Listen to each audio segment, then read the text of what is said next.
It's Ken Harbaugh with Against All Enemies on the MeidasTouch network. It has been an extraordinary few weeks. Former President Trump threatened America's top military officer with execution, and General Milley answered during a speech at his retirement by reminding Americans that those who serve in uniform do not swear their oaths to a wannabe dictator. That's a direct quote.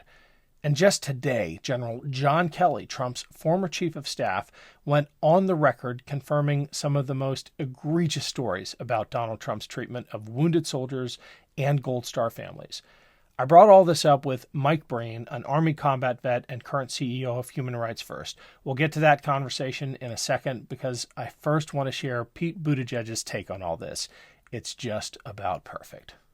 It's alarming, not surprising, but given you've served and you're a longtime public servant, what is your reaction to that? The level of disrespect for the American military, not to mention for the general, is both shocking and not shocking. I mean, look, this is part of a lifelong pattern with the former president that I would argue was first displayed when he faked a disability in order to avoid having to go to Vietnam and allowed, I assume, some working class person to go in his place, and has continued ever since. Made a name for himself by basically saying that he did not respect John McCain because he was a war hero. Look, a lot of this obviously is to get attention, and you hesitate to reward that. On the other hand, we do in fact still have some boundaries that matter in this country. And one of them is that our regard for the military and our respect for the military is nonpartisan.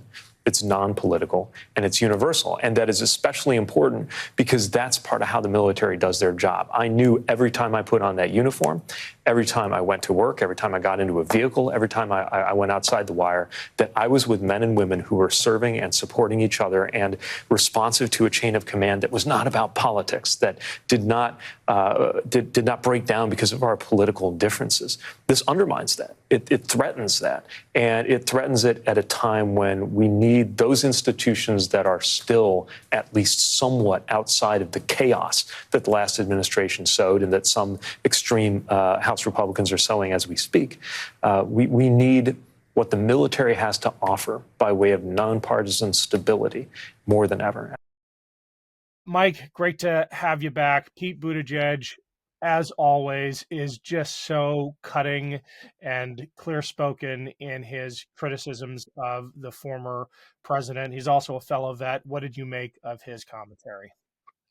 Well, Pete, as always, is pretty much right on this. When you start out your relationship with the military by being an athletic guy who lies about a disability so some other guy can go fight a war in your place, that pretty much sums it up. But it goes on and on and on, right? The profound and utter disrespect that he continues to show for everybody who's ever worn the uniform, for the families of those who made the ultimate sacrifice, for our brothers and sisters that we've lost, for their loved ones, for the wounded, including in military actions he's ordered as president. Yeah, it's really, it's profoundly just kind of disgusting. And I think Pete summed it up really well. It's rooted in an unbelievable level of dishonesty, and I think what's fair to say is at root a cowardice, a belief that the world revolves around him and his own life and his own welfare and his own comfort is all that matters, and the rest of us ought to be in service to that, which of course is the exact opposite of the ethic that binds together the millions of us who've worn the uniform. Pete spoke about that ethic as well, the idea that the military is nonpartisan, non-political. I'm beginning to worry more about that, though, in ways I never did when I wore the uniform. I imagine you felt the same when you were in the Army, but I look at the military now and the compromises it's having to confront. I look at Milley being asked to wear battle dress uniform on that march to the church where he left before the photo op, but the military is being put in positions it hasn't been for a very long time. Yeah, and you and I have talked about this a lot, and you know I agree with it. I think back to my own service and my early years as an officer and someone training to become an officer. And you know what General Milley said at his retirement ceremony, and has said many times as chairman, that we don't take an oath to a king, we don't take an oath to a dictator, we don't take an oath to a tribe, an ethnicity, a political party. We take an oath to the Constitution of the United States. I remember that sentiment and those statements so frequently being part of what I was told as someone joining the military, all through my training, to the point where it was kind of a cliche. It was one of these things, oh, they're just reinforcing the incredibly obvious fact that this is who we are as a democratic military. And we've reached a point where simply saying that as the country's senior uniformed military officer will cause the former president to encourage his followers to kill you on social media. It's the same words I've been hearing my whole career, but now all of a sudden they're divisive. That is very scary. It is. And you have the president himself saying that Milley should be, the former president, Milley should be put to death for disloyalty. I mean, I cannot think of another time in our history when something like that has been done. No, it's hard, and you have to go back to the Civil War, and even then, there was a, if anything, seems to be a greater grace in the officer corps, even as the country went to war with itself, than what we're hearing now. I want people to see this clip of General Milley restating that point that you make about the military not swearing an oath to a wannabe dictator. That's an actual quote. The rhetoric is a bit more poetic, talking about the oath to the Constitution and the ideals on which we were founded. But then he comes right out and says that when we raise our right hand and swear that oath, it is not to a wannabe dictator, and it is unmistakable to whom he's referring. Roll that clip. We are unique among the world's military. We don't take an oath to a country. We don't take an oath to a tribe. We don't take an oath to a religion. We don't take an oath to a king or a queen or to a tyrant or a dictator. And we don't take an oath to a wannabe dictator. We don't take an oath to an individual. We take an oath to the Constitution, and we take an oath to the idea that it's America, and we're willing to die to protect it. Mike, what do you make of that? Well, first of all, Ken, I think it's pretty striking that when the chairman of the Joint Chiefs of Staff refers to a wannabe dictator in a speech, and everybody knows who he's talking about, including the intended recipient of the remark, that in and of itself is pretty striking, right? It must be true. You must all know at some level that it's true. And again, I give General Milley both a lot of credit and sort of table stakes for having said that. It's a cliche inside the United States military that these things are the case. The fact that in this day and age, in this time we're in now, it's grounds for death threats and accusations of disloyalty, that says a lot more about the people making those accusations and those threats than it does about the military. I think I see Milley, almost desperately trying to cling to the rock that the United States Armed Forces have been trying to stand on for hundreds of years, and feeling the current of extremism trying to pull him off that rock, and just planting himself as hard as he can with his standard on that stone and saying, no, this is who we are, even in this insane time. And I think we've all got to help the military stay there. There's no doubt of the danger that follows if the military is sucked into domestic politics. To put it as simply as we can, no citizen of this country, whatever their beliefs, should want the institution with the most powerful destructive weapons in their charge in the history of humanity to start choosing sides in American elections. That is not a path you want to go down.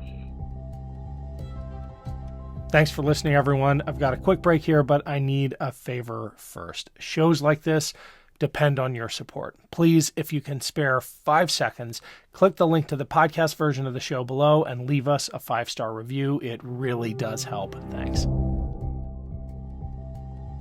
The fact that General Milley had to make this statement, though, highlights the dilemma, and in some ways, it tests Secretary Buttigieg's. I know him from the campaign trail, but Secretary Buttigieg's assertion about the military being nonpartisan when a former president puts a chairman of the Joint Chiefs in a position where he apparently has to choose sides, but he's choosing the side of the Constitution, of course.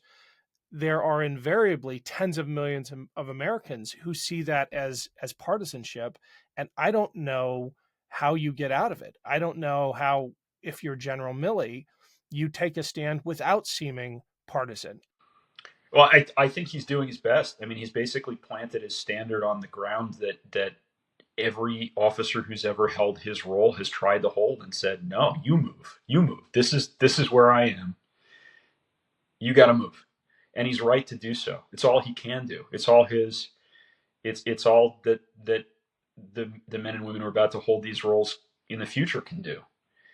And then it becomes up to the rest of us to try to see clearly what's happening here.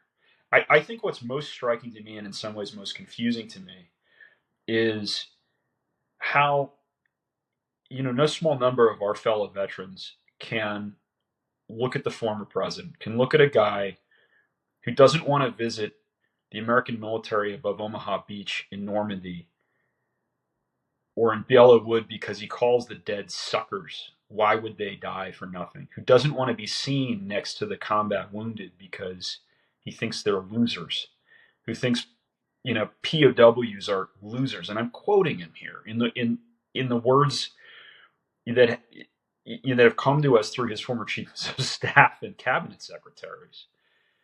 A man who completely doesn't understand why, at the end of the day, any one of us would lay down our lives for our friends, let alone our country. A lot of these stories to which you're referring were non-attributed, but a story just broke today with John Kelly confirming all of these stories, the suckers and losers comments, the aspersions cast against McCain, the insistence that he not be seen in the company of a wounded soldier. And if there is anyone who would believe a serial liar over General John Kelly, with whom I have plenty of policy differences, but who gave his own son in service to this country and has served honorably for decades, I don't know how to convince those people. But apparently, a lot of people in the military are beginning to rethink support for Trump. If you just look at voting patterns, there does seem to be a shift underway. It's not as significant as I'd like to see, but it does appear that at least a certain number of those in uniform and veterans see through the bluster and the phoniness of the former president. And thank God it's about time. I mean, Trump likes to say that unless you're prepared to be strong and police your borders and do other things, you can't have a country. At a fundamental level, you cannot have a country unless men and women are willing to stand up and defend it, unless they're willing to, in the words of the Star-Spangled Banner, place themselves between the sacred home and war's desolation. It is the most fundamental thing that makes a nation possible, that makes our freedom as Americans possible, that makes the entire political conversation we're having possible. And we have a former president who fundamentally not only doesn't understand it, not only lied his way out of having to do it himself, but disrespects it, views that form of service and sacrifice to country as a form of foolishness, of being a sucker, of being a loser, of being somebody who's been pulled in by some kind of lie, right? This is a man who fundamentally cannot understand service and sacrifice except to himself. You can't have a country with a leader like that. You can't have a country with an understanding of a military that fits in that worldview, right? So he likes to talk about what makes a country. Fundamentally, the willing to stand up and serve and defend that country is what does it. And you cannot have a leader who denigrates that the way this guy does. So, for all of us who've worn the uniform, whatever you feel, we just went through 20 years of war, didn't turn out too well. We've all lost a lot of friends. We've all got political disagreements with each other, and God knows with some of our institutions, and I understand that. Well, thank you, Mike, as always, for your perspective. We're going to end with a couple selected clips from that coverage of General John Kelly confirming what we all know about this president. We'll see you soon, Mike. See you, Ken. Thanks. Thank you.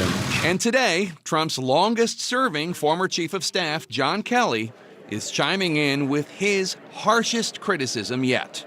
In an exclusive statement to CNN, Kelly says about Trump, "What can I add that has not already been said?" Calling President Trump, quote, "a person that has no idea what America stands for and has no idea what America is all about." For the first time ever, Kelly sets the record straight with on-the-record confirmation of a number of damning details about Donald Trump from background sources, including from a 2020 Atlantic story reported with unnamed sources by editor-in-chief Jeffrey Goldberg, including the stunning detail that Trump turned to Kelly on Memorial Day at Arlington National Cemetery in 2017 and asked, "I don't get it. What was in it for them?" This is Kelly confirming on the record stories of Trump insulting Senator John McCain and former President George H.W. Bush because in Vietnam and in World War II, respectively, the former aviators were shot down. Kelly describes Trump as, quote, "a person that thinks those who defend their country in uniform or are shot down or seriously wounded in combat or spend years being tortured as POWs are all, quote, suckers because, quote, there is nothing in it for them. A person that did not want to be seen in the presence of military amputees because, quote, it doesn't look good for me. A person that demonstrated open contempt for a Gold Star family, for all Gold Star families, on TV during the 2016 campaign. And rants that our most precious heroes, who gave their lives in America's defense, are, quote, losers, and wouldn't visit their graves in France." Kelly confirming on the record a story reported in the book The Divider, where Trump tells Kelly he wants a military parade, like one he saw for Bastille Day in France, except he does not want any wounded veterans. Kelly confirming that Trump in 2018 in France refused to visit graves of Americans killed in World War I. To CNN, Kelly calls Trump a hypocrite, saying he is, quote, not truthful regarding his position on the protection of unborn life, on women, on minorities, on evangelical Christians, on Jews, on working men and women. And he concludes Trump is, quote, a person that has nothing but contempt for our democratic institutions, our Constitution, and the rule of law. He concludes, there is nothing more that can be said. God help us.